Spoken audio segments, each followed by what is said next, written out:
Hi guys, in this video I'm going to show you how we can change this accessory type of a table view cell programmatically. Here, when we add the accessory type, this how the disclosure indicator shows. If we go to checkmark, the table view cell will be have a checkmark like this or detail like that. Okay.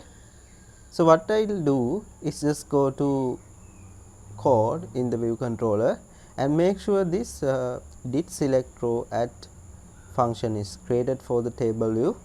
And what I can do, firstly I am going to check whether the table view cell got a check mark. For that I can say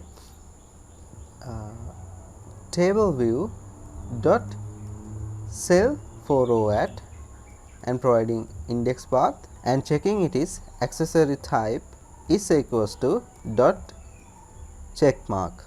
Okay, that means already the table view cell got the check mark, which is this.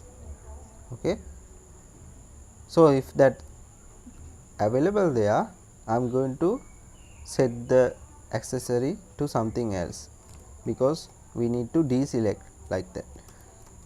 Cell for row at providing index path and accessory type equals to dot disclosure indicator. It will be like this.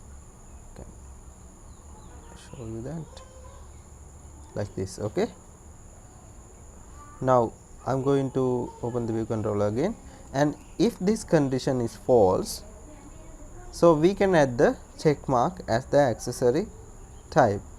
So we can say the same code but dot check mark. Okay, now let's go ahead and see how this look likes.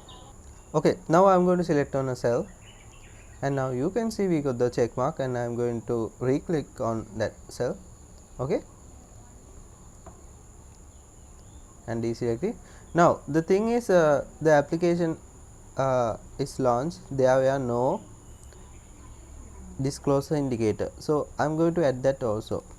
Here we can go to the storyboard and provide the default accessory as disclosure indicator. Let's run again. Okay, it's fine.